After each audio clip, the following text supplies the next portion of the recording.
Como eu anunciei no início do programa, é um tema muito polêmico que a gente vai aqui trabalhar, discutir, debater.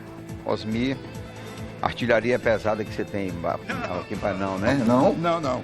Porque como você anunciou que nós vamos discutir, entre outras coisas, a chamada condução coercitiva, antes dos advogados se manifestarem, eu gostaria de ler o artigo 218 do Código de Processo Penal, que diz o seguinte: se regularmente intimado, viu, Narciso? A testemunha deixar de comparecer sem motivo justificado, o juiz poderá requisitar à autoridade policial a sua apresentação ou determinar seja conduzido por oficial de justiça, que poderá solicitar o auxílio da força pública. Lá na frente, o artigo 260 do mesmo Código Processual diz o seguinte: se o acusado não atender à intimação, vou repetir, se o acusado não atender à intimação para o interrogatório, reconhecimento ou qualquer outro ato que sem ele não possa ser realizado, a autoridade poderá mandar conduzi-lo à sua presença. E eu acrescento ainda, para finalizar, o artigo 201. E o 278 também. Se intimado para esse fim, o acusado deixar de comparecer sem motivo justo, o ofendido poderá ser conduzido à presença da autoridade. Quer dizer, em todos os artigos, eles dizem que, primeiro, tem que ser intimado a comparecer perante a autoridade. Por que de um momento para outro, no Brasil, nós transformamos a exceção numa regra e toda hora se vendo condução coercitiva em todos os lugares? Gostaria de ouvir primeiro o presidente da associação. Novamente, Osmir, eu quero agradecer a oportunidade de estar aqui nesse programa. Primeiro, para dizer que essa associação, a Abracrim, ela existe desde o ano de 1993 e um dos objetivos dela é defender o Estado democrático de direito. Diga a definição do Abracrim, que é o Abracrim é a Associação Brasileira dos Criminalistas. Ela não tem vinculação partidária, nem com o partido A e nem com o partido B. A nota de repúdio emitida na semana passada sobre a condução coercitiva na operação chamada de Operação Buracos visou exatamente fazer uma crítica à interpretação equivocada que tem se dado ao artigo 260 que o senhor acabou de ler. Diz aí o seguinte: se o acusado for intimado, vejam que nesse processo que corre em segredo de justiça, e nós não conhecemos as suas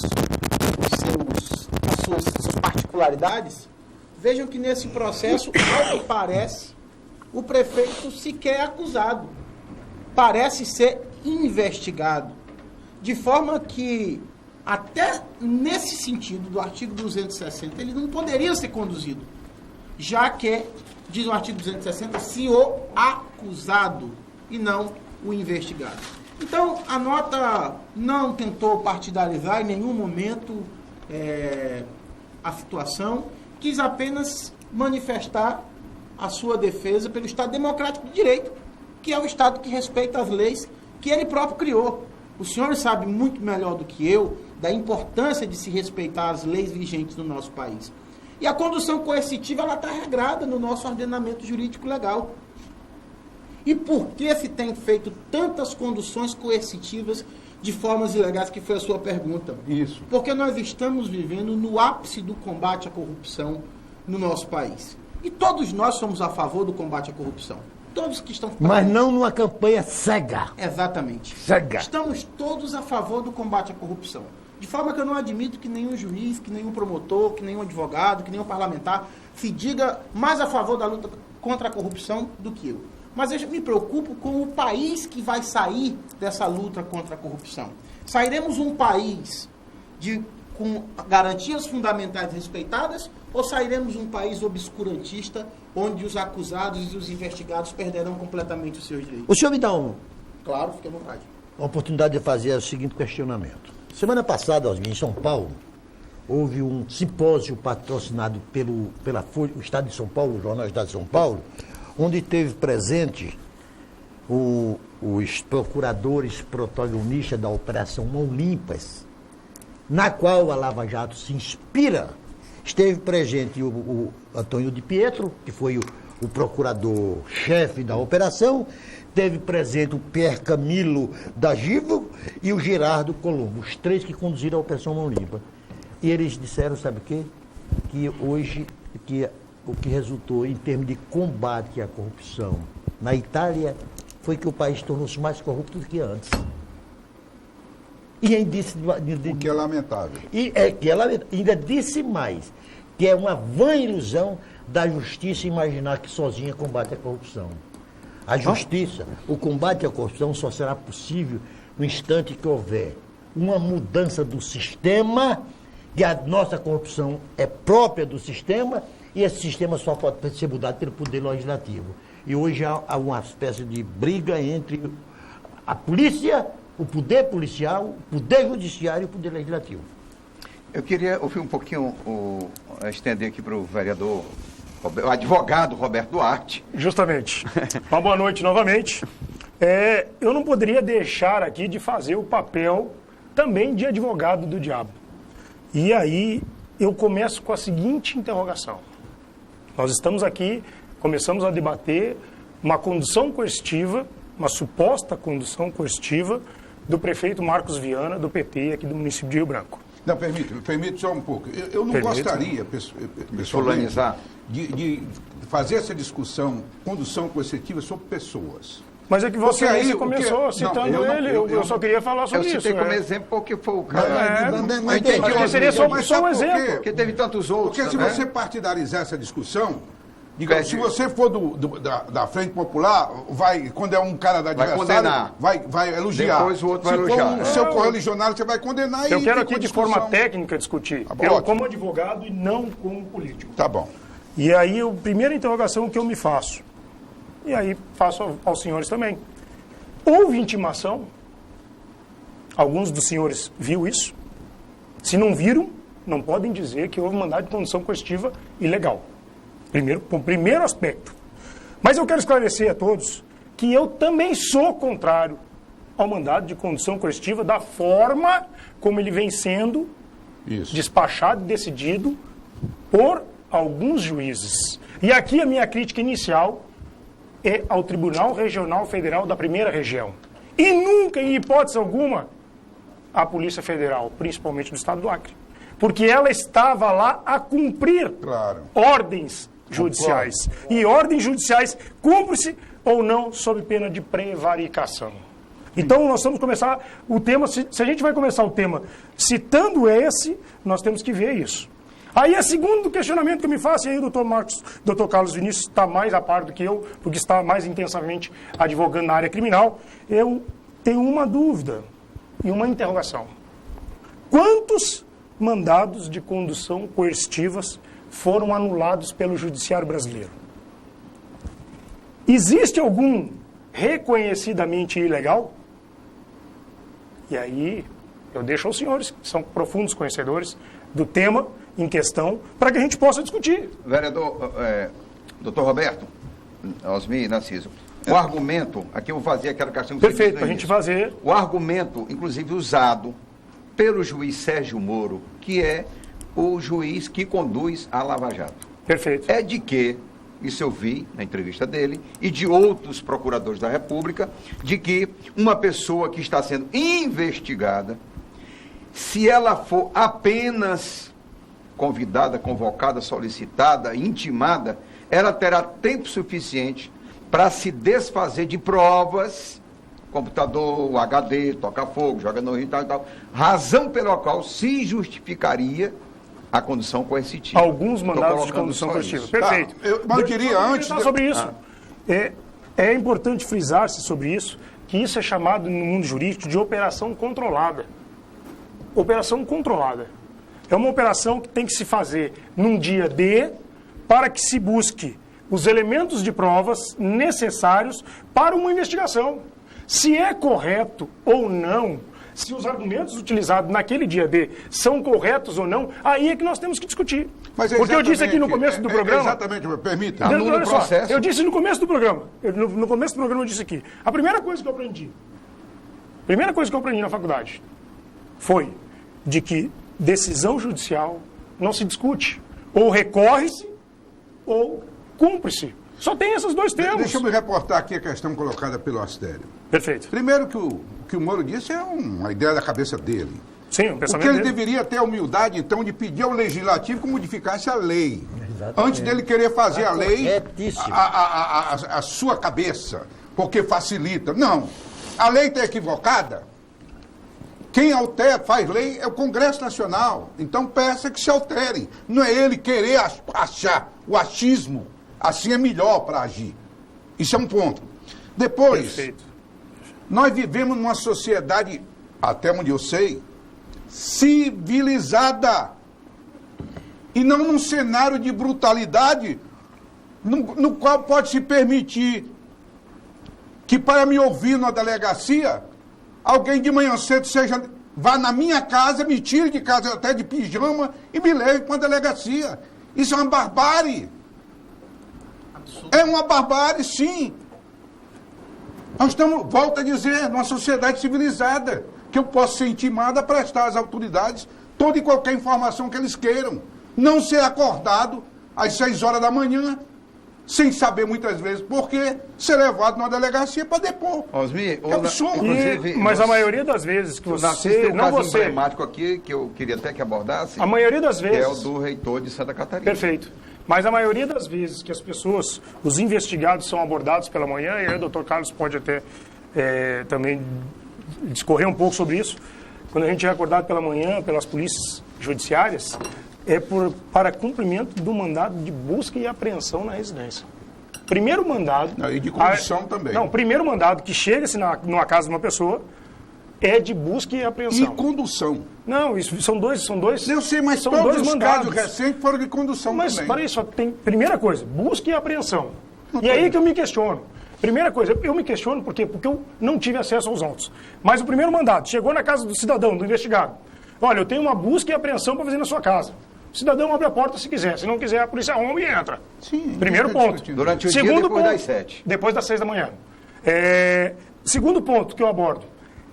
Você, depois de feito cumprido o mandado de busca e apreensão, convida o investigado. Cidadão, o senhor tem que prestar depoimento lá na sede da polícia tal. O senhor vai acompanhar a gente? Não, eu vou. Ou eu não vou. Tem duas opções, vai ou não vai. Se ele disse que vai, não há o porquê se cumprir um mandado de condução coercitiva. Se ele disser que não vai, aí cumpre-se o mandado de condução coercitiva. Então a minha grande questão é o seguinte, nós temos que debater aqui se houve cumprimento ou não desse mandado de condução coercitiva, ou nós vamos debater aqui a possível ilegalidade, o possível abuso de poder do juiz que decidiu e mandou expedir o mandado de condução coercitiva. O senhor me permite fazer Na uma hora. parte? Eu acho que a discussão aqui é sobre a legalidade ou não Exato. desse tipo de condução coercitiva. O caso que nós iniciamos aqui a falar, como eu já recordei, o senhor também, Sim. corre em segredo de justiça. Nós não temos acesso. Não sabemos se houve condução coercitiva. Sabemos que houve uma ordem de condução Sim, coercitiva. um mandado. Ela foi plenamente divulgada pela imprensa. E a nota feita pela Abracrim deixou claro que se houve o mandado de condução coercitiva da forma como estava escrito, ele era ilegal. E por que ele é ilegal? Porque o artigo 260 é claro. Se o acusado... E aí o senhor me fez uma pergunta muito interessante, dizendo o seguinte, já foi anulada alguma condução Coercitiva, isso. no Brasil? Algum mandado de condução coercitiva, Não, isso. Dessa forma, se nós analisarmos o direito penal brasileiro, ele tem sofrido, principalmente o processo penal, grandes mudanças a partir da Operação Lava Jato. É através da 13ª Vara Federal de Curitiba que o processo penal tem sido modificado. Está sendo reescrito. Reescrito pelas mãos do magistrado que conduz a Operação Lava Jato. Esses processos ainda estão sendo julgados pelo Tribunal Regional Federal da Quarta Região. Os tribunais superiores, STJ e Supremo Tribunal Federal, ainda irão analisar essas situações. Não, já teve já teve vários casos julgados no Tribunal Regional da Quarta Região e já foram encaminhados ao Superior Tribunal de Justiça. Já existe uma ação protocolada pela Ordem dos Advogados do Brasil, pedindo que o artigo 260 seja declarado e recepcionado pela Constituição. Então, essa não é uma discussão partidária, essa é uma discussão da classe dos advogados. E sempre foram os advogados os primeiros a se levantar contra os movimentos de exceção. Com certeza, não podemos nos esquecer da ditadura militar. O presidente da OAB, Raimundo Faoro, foi um dos primeiros a levantar a voz contra o sistema militar. No arco, doutor Justamente. Exatamente. Então, nós temos essa posição de vanguardista de direitos fundamentais, de forma que defender ou mitigar direitos fundamentais dos acusados e investigados não parece ser em nome de papel, qualquer causa justa que seja. Não parece ser um papel de nós, advogados. Não se justifica. Por isso mesmo que a gente está aqui a debater qual é a questão, a tese. E a tese, ela tem que chegar nos tribunais superiores, e já existe no Supremo Tribunal Federal essa questão. Só que até então, não houve, e houveram vários mandados de condução coercitivas pedidos, inclusive aqui pelo nosso Tribunal de Justiça, em outros processos, e nunca vi a nulidade desses processos. Por isso que eu chamei a atenção aqui, Estélio, e Narciso, justamente por causa disso, porque eu nunca vi um mandado de condução coercitiva ser considerado nulo, ou ser considerado ilegal, ou abusivo. Não vi, desculpa, mas a gente tem que lutar contra. O Brasil está lutando para que o Supremo Tribunal Federal declare uma concordo, mas porque não é o juiz que vai declarar, não, mas aí ele tá, o que ele quer, o que a ordem quer, é a receptividade do artigo 260 do Código de Processo Penal pela Constituição Federal. Doutor Roberto, a receptividade. Me permite um pouquinho. Embora o Osmir acertadamente sugeriu que não devêssemos fulanizar essa questão, não há como, aqui no momento, deixar de fulanizar. Vamos levar em consideração a condução coercitiva do prefeito Marco Alexandre, que ela foi inapropriada, foi ilegal. A do Lula. Foi cumprida? Vossa Excelência não sabe nem se foi cumprida, está falando coisa que não tem nem conhecimento. Foi cumprida que ele foi levado para depor. Veja bem, o prefeito é o primeiro a dizer, nos 4 cantos desse município, que ele está à disposição da justiça.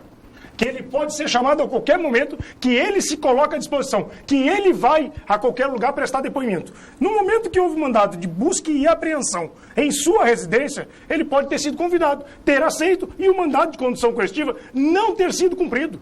E aí eu lhe digo, você não tem conhecimento sobre isso. Você não tem conhecimento. Se ele foi cumprido ou não. Mas a Polícia Federal, na casa de uma pessoa, com busca e apreensão, eu queria lhe convidar para você ir lá. Às 6 horas da manhã. Aí vocês vão trabalhar. Agora vocês vão. Agora vocês vão dizer que o busca e apreensão. Não, agora vocês estão me dizendo. Você está dizendo. Agora vocês estão. Porque ele está dizendo que o cara chegar às 6 horas da manhã, você está convidado para ir. Não é uma agora não, para um pouquinho. O que é ilegal para vocês? Que ele pode ou não aceitar. Um convite armado. O que é legal para vocês? O que é ilegal para vocês? O mandado de busca e apreensão também é ilegal? Não, ninguém está então você está dizendo que a Polícia Federal cometeu coisa errada? Não. Vossa Excelência acabou de dizer que a Polícia Federal chega lá às 6 horas da manhã para fazer uma busca e apreensão é ilegal? Mas quem falou em busca e apreensão aqui? Quem discutiu? Eu estou lhe falando busca e apreensão. Mas nós não discutimos a Polícia Federal isso. foi à casa do prefeito para cumprir um mandado de busca e apreensão. E levá-lo coercitivamente. Não levaram. Então me traga uma certidão desse cumprimento desse mandado. Não levaram. Permita-me. Não existe isso. Eu não queria partidarizar, porque aí entra o lado de oposição dele e eu não queria que fosse... Não é questão de oposição, eu estou aqui como advogado. Pergunte para o doutor se foi cumprido o mandado. Não sei ele não sabe Olha aí, responder. perfeito. Mas você está Perfeita dizendo que não resposta. foi. Eu estou afirmando que não foi. Eu posso afirmar Ele que tá foi. afirmando que foi. Que ele passou Mas 4 ora. horas na Polícia Federal depondo. Mas Ora, ninguém está... Passou mais de 4 horas. Mas acho que ninguém está discutindo aí. Aí é uma outra situação. Pode ser um convite inapropriado. Narciso, Pode ser inapropriado. você está É outra vendo discussão. como não é Mas é a questão adequado a do mandato discussão de em condução. torno de nome? Nós queremos discutir O mandato termo, de condução, o isso. instituto. Condução coercitiva. É isso que nós estamos Perfeito. querendo. E não querendo fulanizar, não E dá sou certo. totalmente contrário à condução coercitiva. Eu, Roberto Duarte, advogado, sou totalmente contrário à mas se condução for do Marco coercitiva. Alexandre, pode ser. Não estou dizendo que não foi Não. cumprido.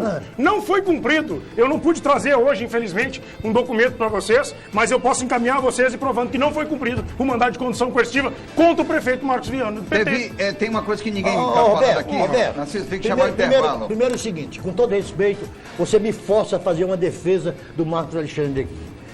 A partir do instante que você chama Marco Alexandre de Marco Viana... Mas quem quando- botou na certidão foi ele, não fui eu. Não, escuta. Ele entrou com processo para mudar o nome. Escuta, dá licença. Quando 99,9% da sociedade ucraniana o conhece como Marcos Alexandre, você está agindo de má fé e de má vontade. Vamos, Eu eu diria só o chamo assim. partidariamente. Partidariamente. Não, eu só o chamo assim, sabe por quê?